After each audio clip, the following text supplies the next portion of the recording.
Welcome to my lecture recital, which is based on research I've done over the last 4 years at the National Library in Oslo, Norway, for my doctoral essay on avant-garde organ music in Norway from 1960 to 1980.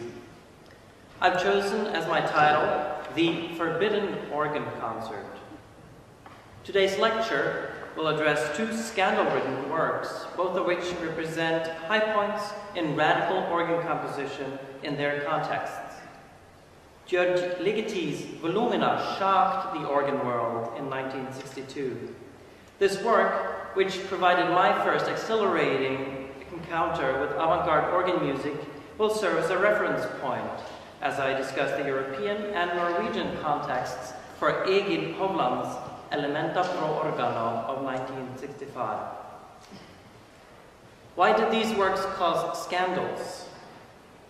Did they come out of the blue, or were they natural products of the traditional organ composition and of the musical milieu of the 1960s? The presentation will conclude with a comparison of the compositional techniques in the 2 works, addressing elements of invention and of connections to tradition. First, let us look at the European context around 1962.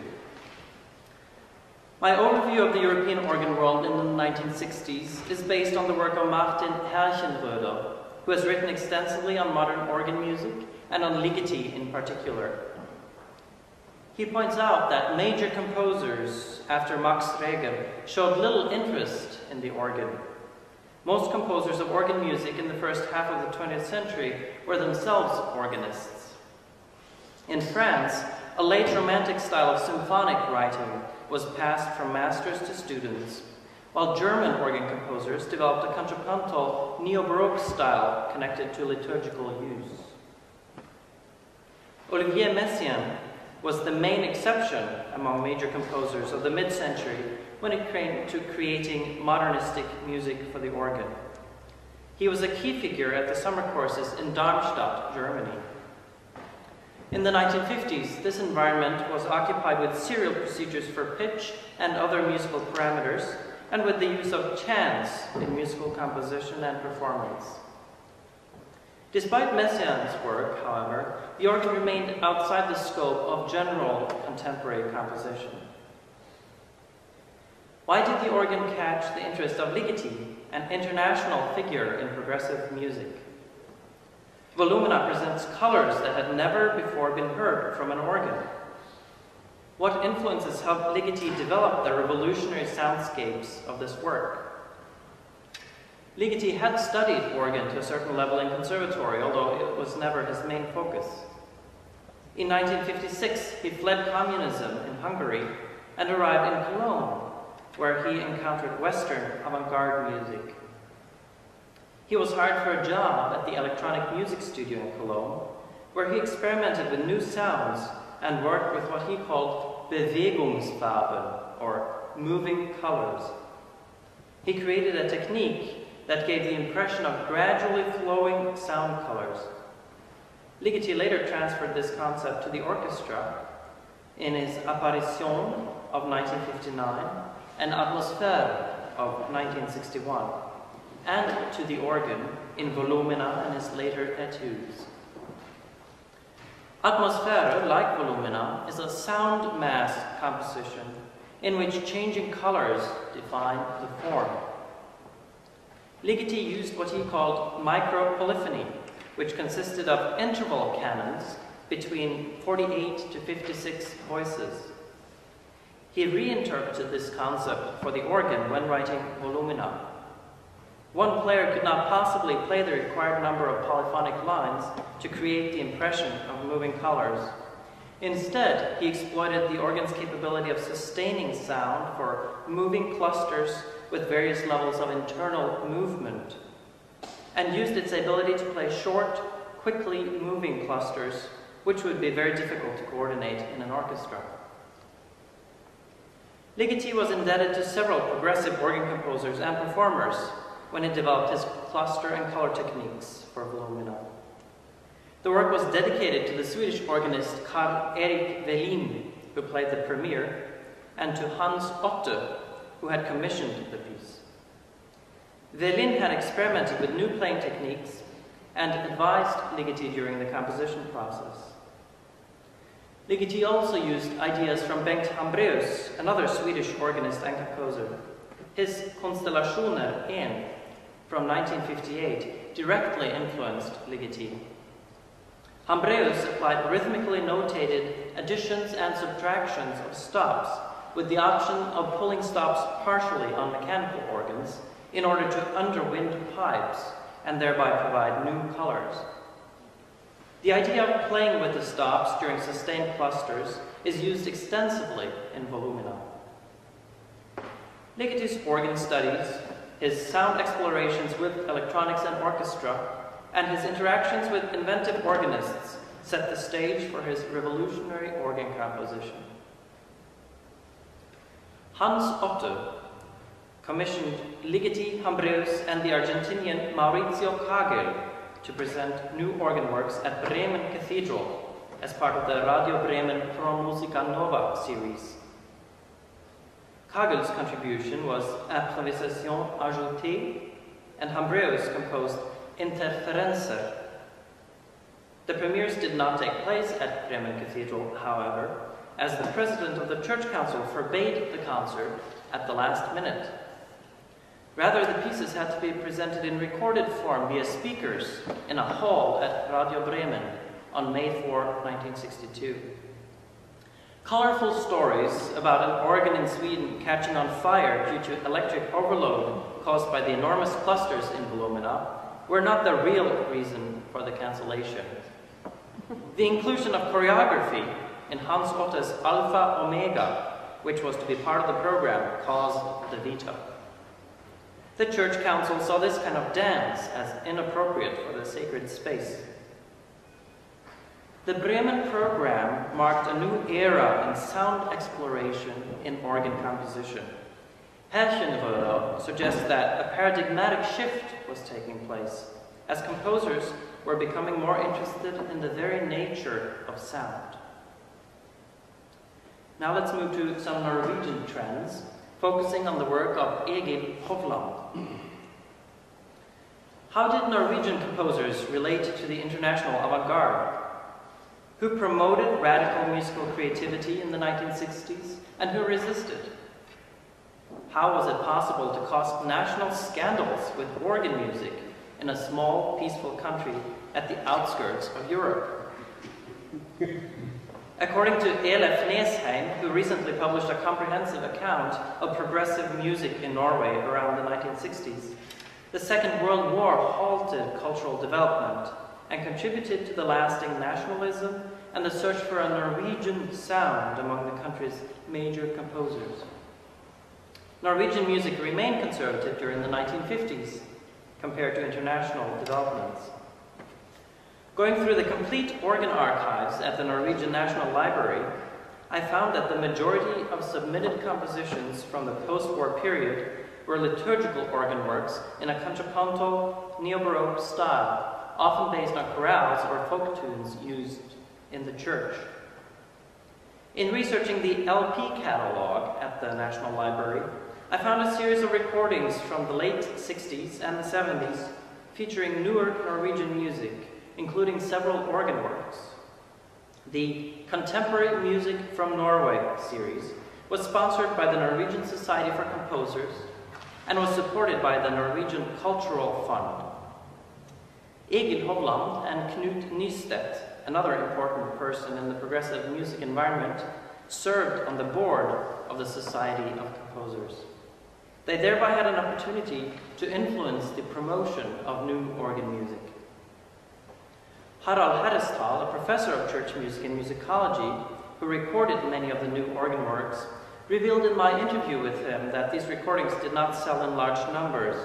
They were promotional products for composers to share with colleagues and libraries. And we have some of them at Eastman. The combined resources of the Cultural Fund, the Society for Composers, and proactive individuals were able to promote some creativity among Norwegian organ composers and performers. Ny Musikk, or New Music, the Norwegian branch of the International Society for Contemporary Music, was crucial for the encouragement of new developments in composition. In the mid-1950s, a group of young composers started discussing how to promote modernistic concerts in Oslo. They did not think new music was active enough, and they were frustrated by the conservative programming of the Oslo Philharmonic Orchestra. In 1958, Gruppen, or the group, was officially established, including the young composers Hovland, Nystedt, and Arne Nordheim. The young composers met to analyze international modernist music, and they received scores and recordings from young Swedish and Danish colleagues. The members of Gruppen became pioneers in writing music inspired by international modernist trends. Egil Hovland wrote over 150 works during his career, including hymns, organ works, choral music, large orchestra works, chamber pieces, cantatas, masses, ballets, and dramas. He eventually became one of the most performed Norwegian composers. By the time Gruppen was established, Hovland had studied neoclassical techniques in Norway and Denmark, and with Copeland at Tanglewood. And he studied 12-tone technique with Luigi dalla Piccola.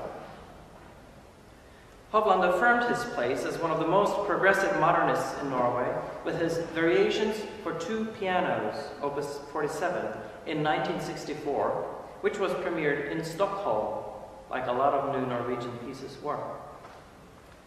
Fingerglissandi, on the strings, and clusters are among the modernist techniques in the work. In 1959, the group of young progressive composers opened the Norwegian music scene to a significant influx of international modernism through, quote, a neat form of mutiny, unquote, according to Pauline Hall, who was then president of Ny Musik. Usually 7 to 8 people showed up at the annual meetings of Ny Musik. The members of Gruppen gathered close to 30 people and gained control of the board through a coup. In the next 5 years, Ny Musik produced numerous annual concerts of music by Stravinsky, Schoenberg, Bartók, Berg, Weber, and Messiaen, and by new composers such as Boulez, Stockhausen, Berio, Ligeti, Cage, and Kage. Many of these composers were brought to Norwegian audiences for the first time. Numerous works were commissioned for the series with resources from the Cultural Fund. In 1960, Stockhausen came to Oslo for a concert and lecture. He presented Kontakte for piano, percussion, and electroacoustic sound. The visit received significant media attention.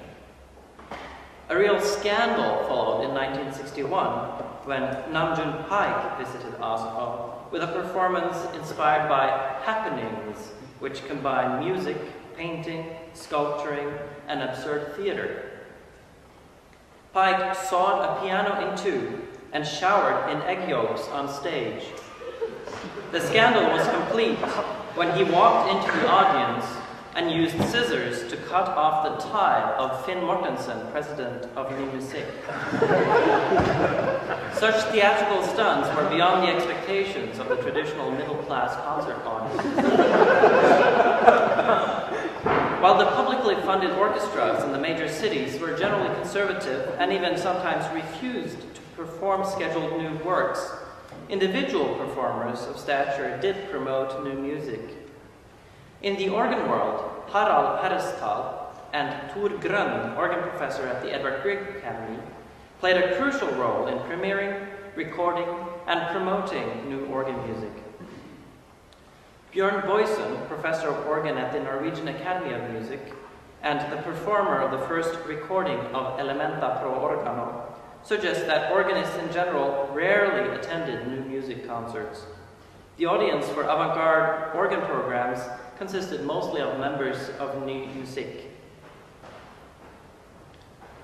The Nordic Church Music Symposia, which took place every few years in the 1960s and 70s, were an arena for the promotion of new organ and choral music.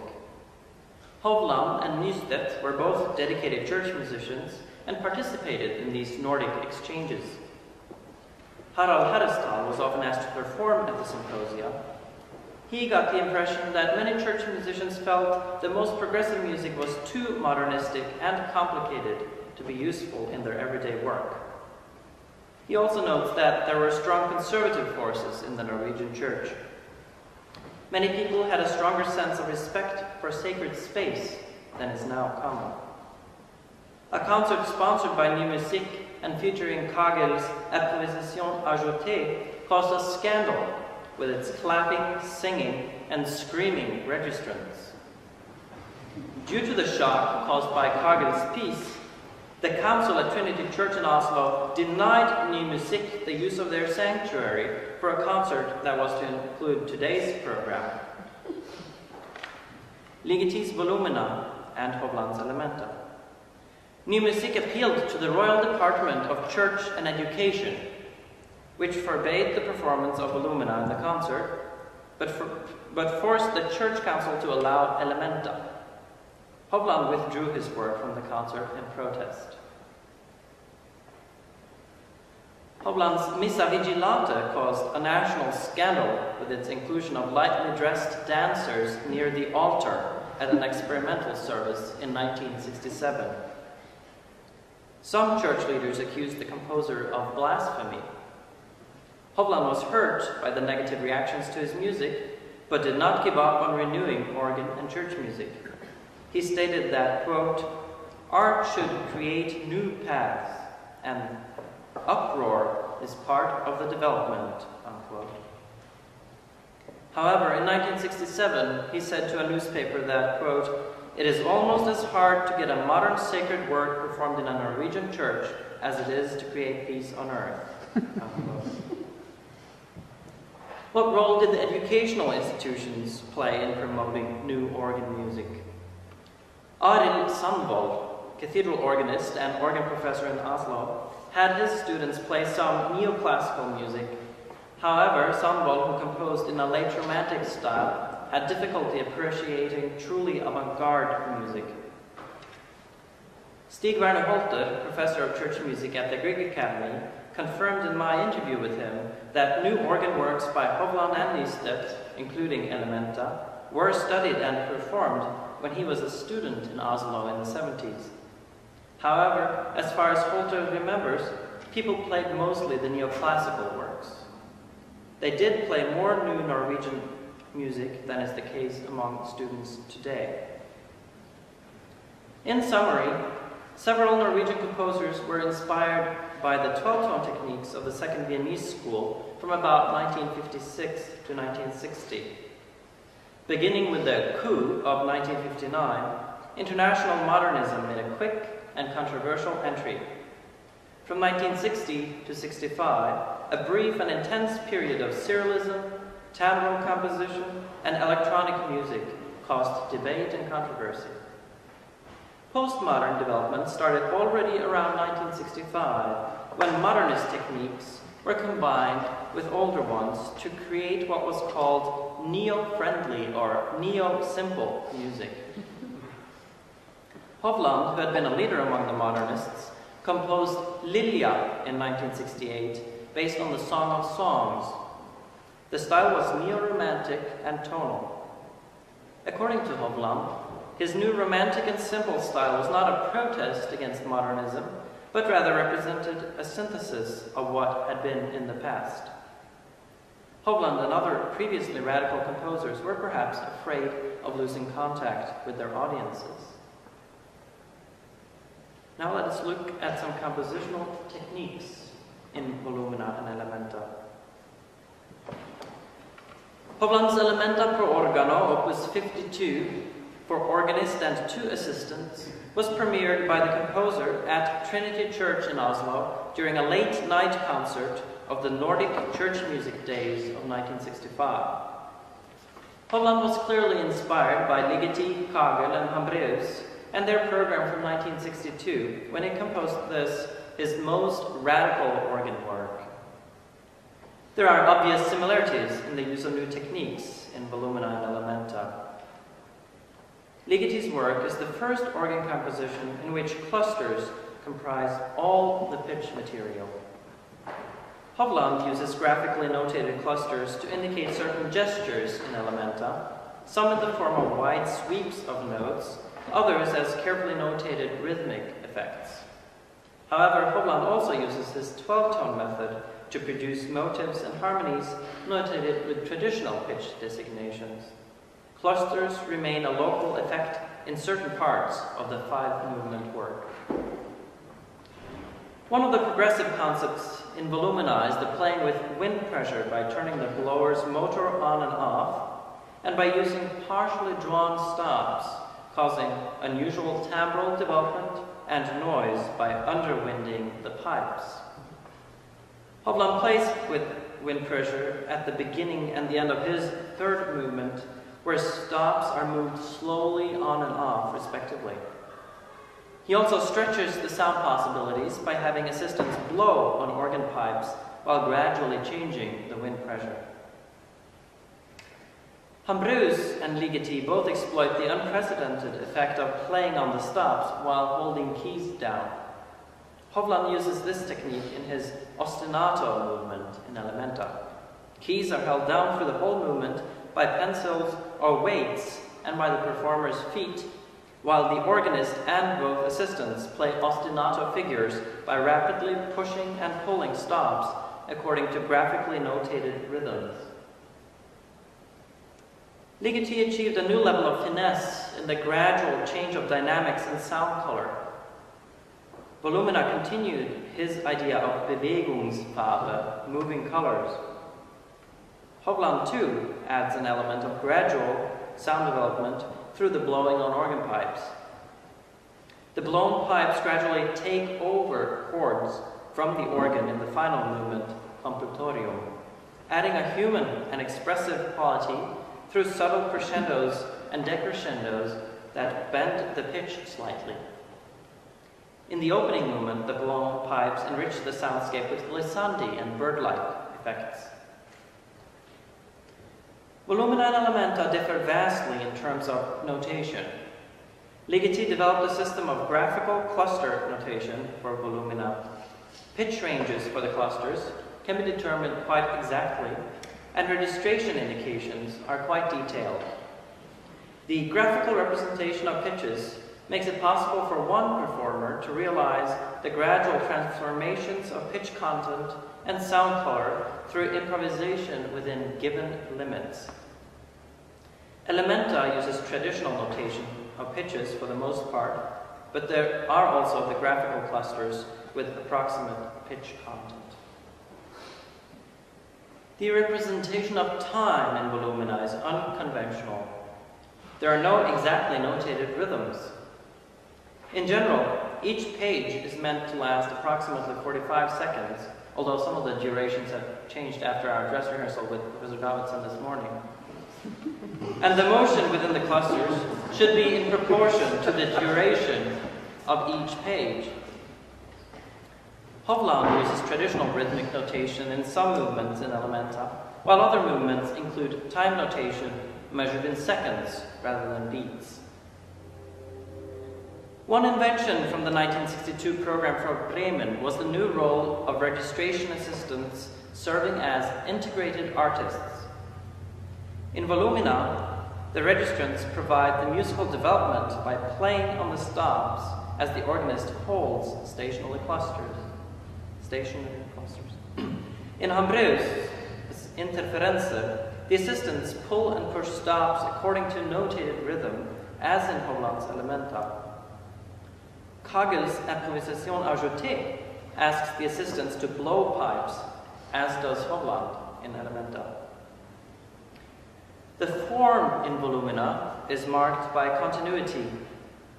The piece is meant to be a large arch which starts in silence and returns to silence. According to Ligeti, the music keeps flowing. It started before and continues after the performance. The composer confirms that Volumina is not based on traditional dialectic structural thinking. There are no opposite elements. There is continuous development of certain elements: dynamics, layers, thickness, range, color, and texture. 3 peaks in intensity can be discerned based on activity level within the cluster. Formally, Elementa is divided into 5 movements, with traditional names suggesting liturgical and classical connections. Introitus, the first movement, varies motivic gestures in a rhetorical manner that seems inspired by classical keyboard works. The second movement, improvisation, is also gestural and develops a few ideas in an ABA form in terms of dynamics and registration. The third movement, ostinato, which features time notation and an orthodox playing on the stop, is an arch shape when it comes to dynamics, starting and ending with slowly drawn stops. The fourth movement, passacaglia, begins with a 12-tone row, which is transposed and transformed with an increasing level of freedom, allowing repeated notes and motives using only part of the row to develop. There is no ostinato bass line as in a traditional passacaglia. Rather, the row serves as the unifying factor. The contrast in textures and gestures between sections and the increasing intensity of registrations might create associations to the traditional genre. The final movement, completorium, includes the evening hymn Christe qui es lux et dies. Many of Hovland's free organ works, although not intended for liturgical use, have religious connections. Harrestal connects the aleatoric birdsong of the ending to Messiaen's music and describes the movement as Hovland's attempt to unite the modern world with his impressions from hearing the old offices sung in the monastery at Solesmes.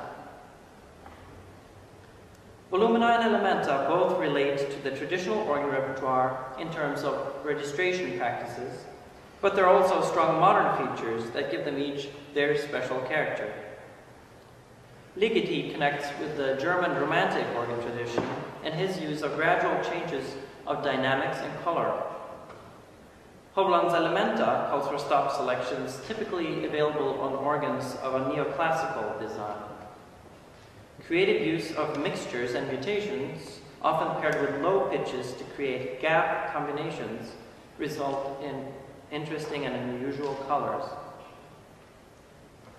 While Hovland and Ligeti both created radical works for the organ, Elementa and Volumina differ in their relationship to traditional compositions for the instrument. Ligeti claimed that Volumina has roots in Baroque figuration and in Liszt, Reger, and the Romantic organ sound. Hauschenbode sees a connection to the past in the trio texture on one page of Volumina, in which certain gestures are developed motivically, sweeps up and down.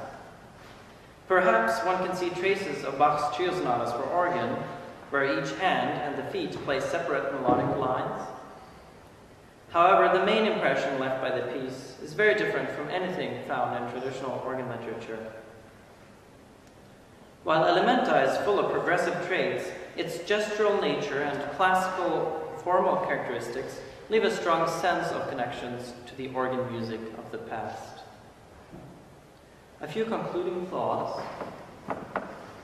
Why then did these works cause such strong reactions?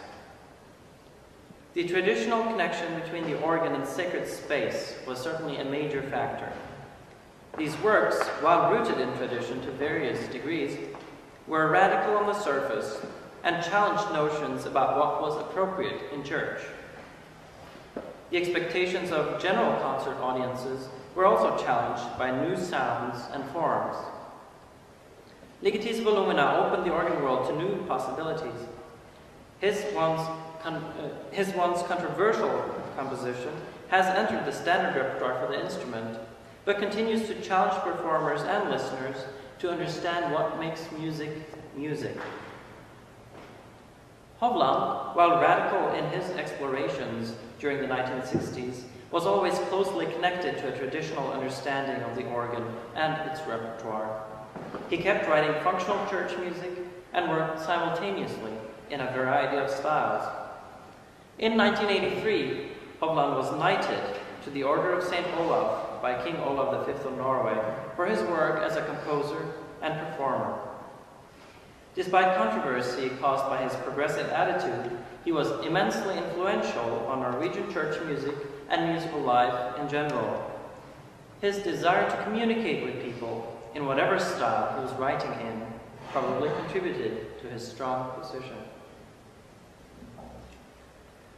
Hovland and Ligeti created compositions that featured the unique musical qualities of the organ, the instrument that was capable of creating unending sound and a myriad of combinations and transitions of color long before the existence of any electronic music studio. On May 7, 1998, the Bremen program of 1962 was performed at Bremen Cathedral under the title The Unwanted Concert. Today I present to you the Forbidden Organ Concert of Trinity Church, Oslo of 1967. The program order will be Volumina followed by Hovland's Elementa, so that you can experience it as a result of what happened in the Bremen Commission. The program on the back has a few resources if you want to look up some of the key people or concepts that I discussed. There are also some web addresses and a limited bibliography. If you're interested in my complete bibliography, I'm happy to email it to you. Most of my findings are based on my archival work, and I'm happy to share information about that as well. I recommend that you move towards the back of the room before the performance starts, because the opening will be rather loud. And I ask you to save questions for after the completion of the program. Also, after the questions session, there will be a reception upstairs, up and to the left. Thank you.